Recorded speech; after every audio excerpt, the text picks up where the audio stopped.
नमस्कार, मेरा नाम अमित सेनगुप्ता है। मेरा program master of Hindu studies batch 2022-24, paper name Hindu social system, paper code 014, PRN number 22110417। Topics वर्ण परिवर्तन। सभी लोग बराबर पैदा नहीं होते, ये एक सत्य है। इसी तरह बहुत ऊंचे बुद्धि शक्ति वाले लोग का विशेष समूह नहीं होता। भले ही वंशानुगति उच्च बुद्धि शक्ति वाले लोगों को उत्पन्न करने में महत्वपूर्ण भूमिका निभाती है। भगवत गीता में भगवान ने कहा है कि वो व्यक्ति की योग्यता और व्यवसाय के अनुसार चतुर्वर्ण को बनाए हैं। वर्ण व्यवस्था की सर्वप्रथम उल्लेख ऋग्वेद में प्राप्त होता है। यजुर्वेद और अथर्ववेद, ये चारों वर्णों का उल्लेख अनेक बार हुआ है। यजुर्वेद में हम इस चारों वर्णों का कर्तव्यों का बहुत सुंदर वर्णन प्राप्त हुए हैं, जैसे कि ब्राह्मणं क्षत्रिय राजन्नं मरुद्भ्य वैश्यं तपसे शूद्रम। अर्थात ब्राह्मण का कर्तव्य है ब्राह्मण, ज्ञान, शिक्षा और धर्म संबंधी सभी कार्य। क्षत्रिय का कर्तव्य है क्षत्रों, राष्ट्रों और देश की सुरक्षा। वैश्य का कर्तव्य है मरुद देवों की तरह देश देशांतर में व्यवसाय और धन का वृष्टि करना, राष्ट्रीय अर्थव्यवस्था को संभालना। और शूद्र का कर्तव्य है तपस, श्रम शब्द सभी कार्यों, शिल्पों आदि। अथर्ववेद में ये प्रसंग में ब्राह्मण को इन गुणों के कर्मों का उल्लेख है: श्रम, तपस्या, ज्ञान, सत्व, श्री, यश, श्रद्धा, दीक्षा और यज्ञनिष्ठा।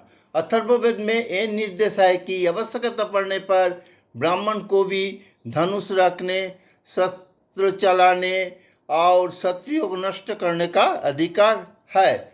यहाँ ये स्मरण रखना चाहिए कि वैदिक वर्ण व्यवस्था कर्मण्य थी। ये गुण और कर्मों पर आश्रित थे। इसके आधार वृत्ति या पेशा ना था। ये जन्मन से नहीं था। एक जो क्षत्रिय था, वो अगर शस्त्र विद्या में ज़्यादा निपुण होता था, वो क्षत्रिय बनता था। ऐसी की आधार पर ऐसे बोला जा सकता है, विश्वामित्र ने महर्षि तभी प्राप्त हुआ जब उनमें ऋषि मुनियों का गुण जन्म लिया। ये ऋग्वेद में वैदिक ऋषियों में मान्य हुए। वैदिक काल में चारों वर्णों में सामंजस्य, प्रेम और सद्भाव था। ऊंच नीच, छोटे बड़े, अस्पृश्यता आदि भाव सर्वदा नहीं थे। चार वर्णों में वेदाध्ययन का अधिकार था। अतएव यजुर्वेद और अथर्ववेद में चारों वर्णों की सुख, समृद्धि और तेजस्विता का प्रार्थना की गई है। चारों वेद में जाति व्यवस्था, जाति प्रथा या जन्मन जाति का उल्लेख नहीं है। उल्लेखनीय है कि वेदों में शूद्रों को समानता का अधिकार दिया गया है। उन्हें कहीं भी हीन या निकृष्ट नहीं माना गया। उन्हें वेद पढ़ने का अधिकार दिया गया है। उनके राजकृत अतः राजा के निर्वाचकों में स्थान दिया गया है। इनमें रथकार माने बढ़ई, कर्मठ, शिल्पी, सूत माने सारथी शूद्र वर्गों में से है। इसी प्रकार सभी वर्गों का समान अधिकार वेदों में हमें प्राप्त होता है। अगर जन्म से अगर वर्ण का ये होता, वर्णों का निष्पत्ति होता, तो विश्वापुत्रो जाबाली को गुरुकुल की ओर से उसके गुण और लक्षण को ध्यान में रखकर ब्राह्मणत्व प्रदान नहीं किया जाता। वाल्मीकि जैसे अनेक कोई उदाहरण हम जानते हैं। इसका जन्म ब्राह्मण कुल में नहीं हुआ था। मछुआरे के कुल में जन्म लेकर भी जैसे ही बल्ला मछुआरे ने ब्राह्मण के गुण और लक्षण व्यक्त किए, उसे ब्राह्मण वर्ण प्राप्त हुआ और वाल्मीकि बन गया। लेकिन बल्ला से वाल्मीकि का अकस्मात नहीं बने, इसके लिए उन्हें भी दीर्घ तप करना पड़ा। ब्राह्मण वर्णों का सा व्यवहार कोई वर्ष तक करते करते रहने के उपरांत ही उन्हें ब्राह्मण का सम्मान प्राप्त हुए।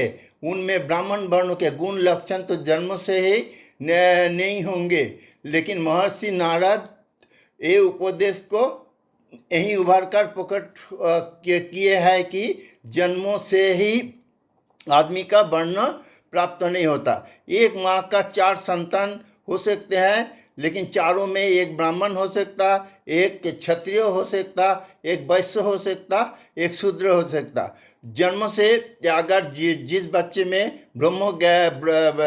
पढ़ाई लिखाई पूजा पाठ में जिसको रुचि ज़्यादा रहता, जो ब्रह्म ज्ञान से ज़्यादा अनुभव रखता, तो ब्राह्मण होता। इसी प्रकार क्षत्रिय वो होता जिसको युद्ध कला में शास्त्र विद्या में निपुणता प्राप्त होता है।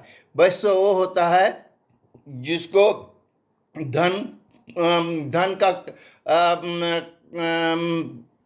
वृद्धि के लिए अपने परिश्रम करता है, वो वैश्य होता है। और शूद्र जो सकारात्मक कर्म जिसमें क्रिएटिव वर्क जिसको बोला जाता है, उसमें जिस गुण में पाया जाता है वो शूद्र वर्ण प्राप्त होता है।